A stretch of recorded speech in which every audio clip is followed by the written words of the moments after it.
Good afternoon from Sofia, Bulgaria. I'm here with an alcohol-free beer walking around the Borisova Gradina.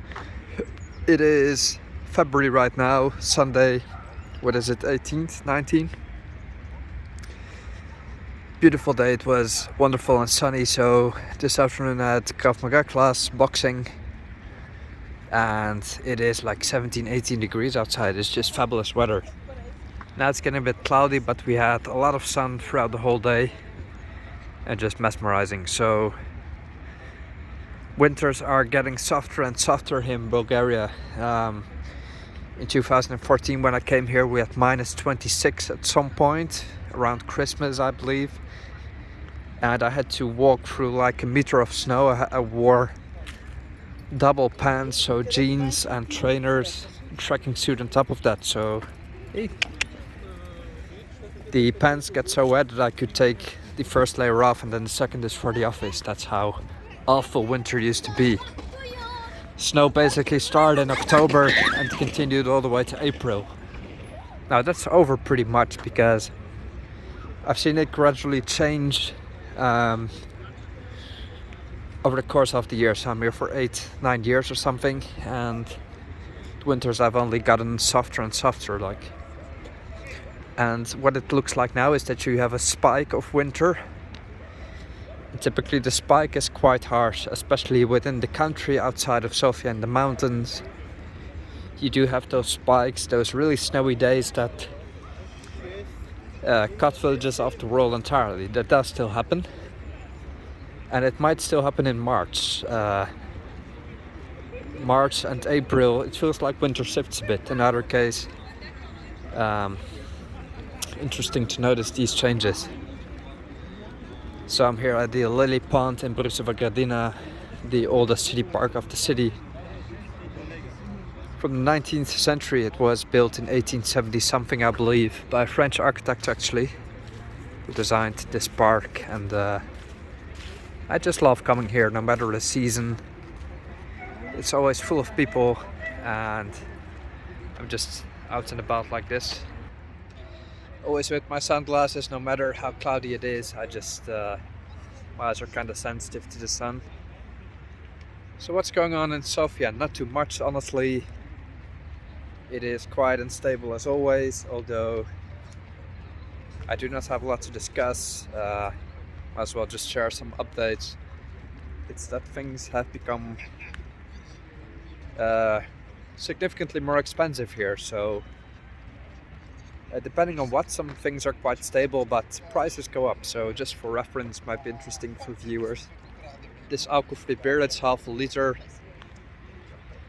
It cost me 1.79, which is, well, in leva, basically if you divide it by 0.51, you have the euro. So it's less than €1, but not too far off. So it's a fair price for an alcohol-free beer. And why is it a fair price? Because it's basically a local brand. It's Kamenitsa. Not doing any promotion here or something, although I quite like it. But the local Bulgarian brands they tend to be more affordable than international Heineken alcohol-free beer, which is actually worse. But you'll see that a lot of local brands quite often are owned by, well, it could be Heineken or whatever. Typically the smaller brands are just taken over by the larger corporations, which I'm quite sad about, because Bulgaria, like, you can say a lot about the socialist era in this country, but they did have their own produce, in the sense that there were truly local brands, and everything right now is getting globalized, you know, and you find the same thing over and over in every European country. Like, I longed for a different era, not necessarily a different political system, but would have liked to see Bulgaria in that time, you know. Just something I long for very deeply, but I can only go back through pictures. For example, Sofia was a very classy city in, I don't know, 1960. It was a bit like Vienna, or at least let's say before the bombings in the Second World War. 1920. It was a very elegant city. Like, you'd be mistaken to think it was some very, very poor backwater. It was quite elegant, and I can recommend you look up pictures of Stara Sofia, the old Sofia. Now in terms of prices, as I walk around in the park here, something that grabbed my attention is that the ice skate ring was 20 leva for access, which is 10 euros. Now you can just skate around. Rent of the ice skates is not included in that price, so I find that quite steep. 10 euros just for entry, and you have nothing else. Let's say it was a bit of a disappointing ice ring as well. And I saw helium balloons for kids, like small balloons, you know, small. 5 euros, so 10 leva. And these things are ridiculously expensive even for Western standards. And Bulgaria has done, well, the inflation has really hit throughout all of Eastern Europe, truly. Even more so than in the West, I believe, at least. There's these things that you see sometimes and you think, oh wow, that's really steep. And it is so apparent because of the significant jump this year and last year. So it's a bit upsetting even when you go to the supermarket that you pay €1.50 at least, the minimum price. It's often more, 1.80 perhaps for a liter of milk. Whereas it used to be 80 cents 2 years ago. Now it's not much of a problem for me. I can afford everything, but I'm still careful with what I spend because I like to travel a lot. But for the Bulgarians, obviously they are complaining, and rightly so, because you get things of inferior quality with inferior service compared to the West. In general, and you pay a lot, sometimes more than in the West. The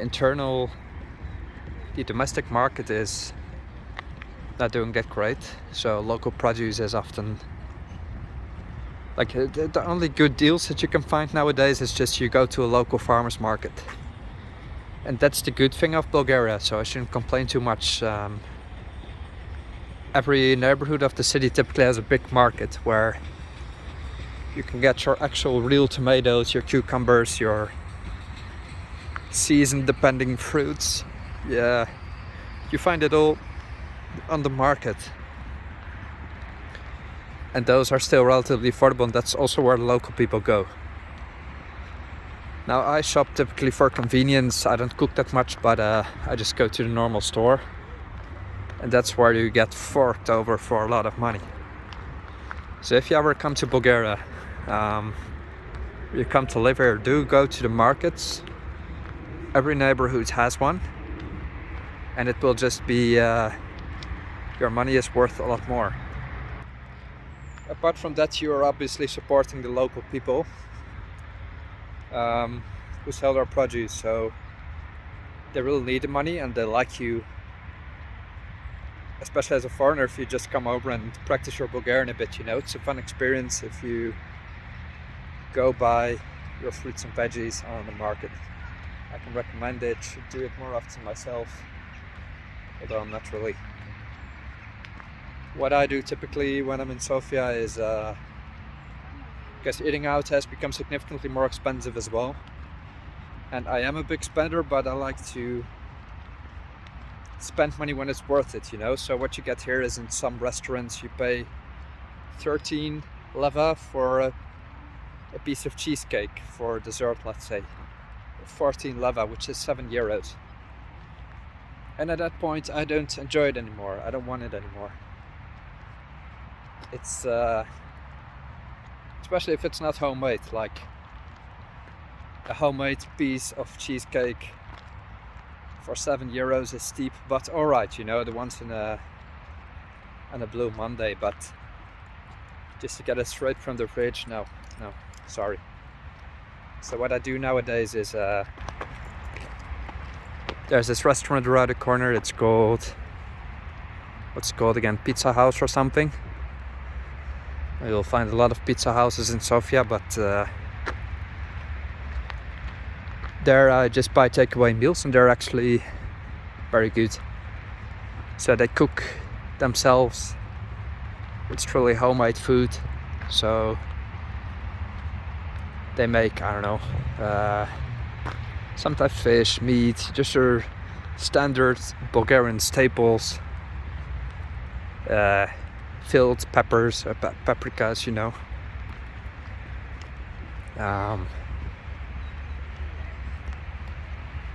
Meatballs, vegetables, soups. Had like a bean soup yesterday. And they cook really good. There is a lot of good cooks and restaurants in the city. But it's become hyper expensive in the sense that it's fun to do it every once in a while. It's becoming a bit like the west of Europe, I would say, where I used to go for dinner every night. And now I just do it not that often anymore, because once you find a good alternative, these homemade meals for just 6 or 7 leva, which is €3. And I also stopped drinking alcohol 3 months ago. And then I found myself thinking, what's really the point of going to a restaurant? Because I'm also alone most of the time, you know. It's not like I really go out with friends a lot here. Although, just with one friend, and then obviously we go to restaurants. I have one Dutch friend here. And we go every few weeks.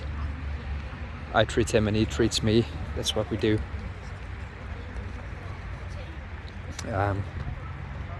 Here's the meteorological station of Sofia University, I believe. I think it's still in use. I like the architecture a lot.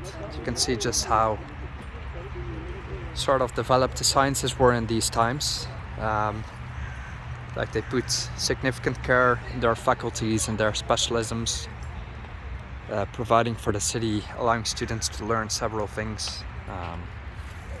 So the era did have a lot of good things. Most of what you see in the country was built in that era, and no matter what you think of the ideology of socialism or that era, it was built with the best intent. You can see it in the buildings, you can see it in the streets. It was built for the greater good. They truly thought that this was the way forward, and it was for a long time. Currently Bulgaria is struggling a bit because of the prices are a big issue in this country, as compared to the wages, which are not increasing, by the way, I should have mentioned. Partly increasing, so a lot of people are just living on the edge. You should not be mistaken. A lot of people truly struggle, and a lot of people long back to the previous era of their parents, of their own youth or their parents' youth, you know. They just long for the past, and I can sort of see why when I look at pictures of old Bulgaria.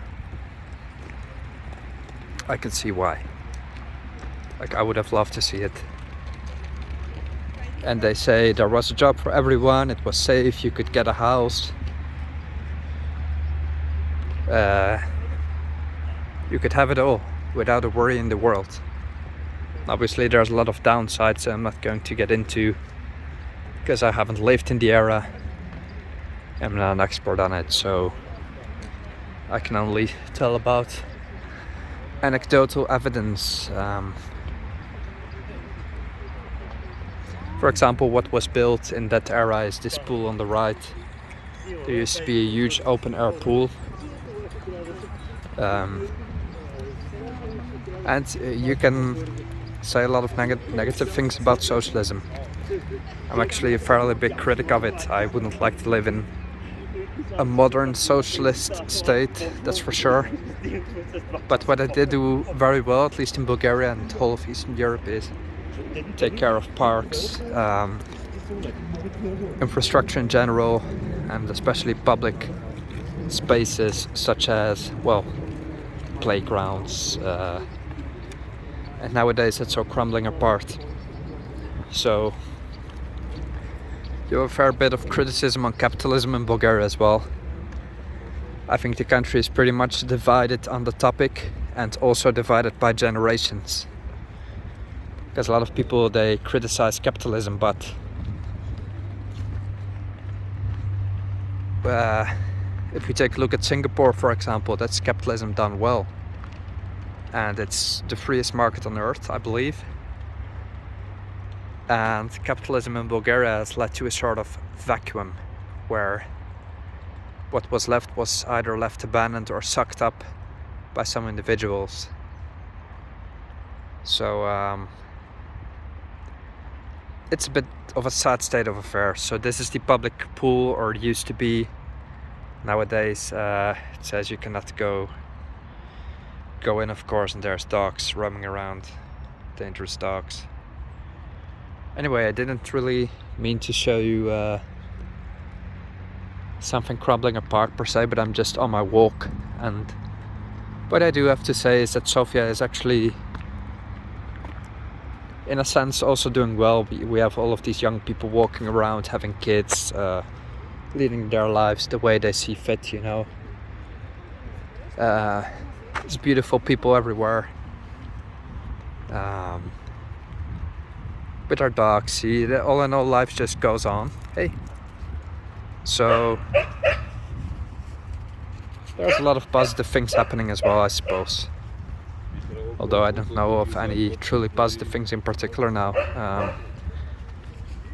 What I think one of the most admirable qualities of Bulgarians is that they just push forward no matter what happens, even if they struggle, or if their elderly struggle. They just move forward in a sense that they don't complain too much, they just get on with their day. Here you can see the what used to be the pool. See? Interesting, eh? This was filled to the brim with people in the summer of 69, let's say, for sure. And that's also what one Bulgarian friend, a girl, she said to me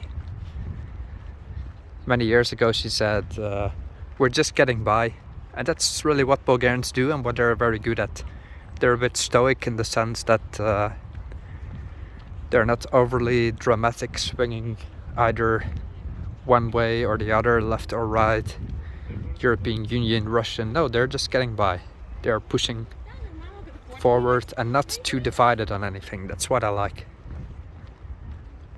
It's a stoic nation with, I would say, strong individuals, and they make the best of their lives no matter the difficulties thrown in front of them. And I think that's quite enough for this video, so I'll catch you in the next one. Do widzenia.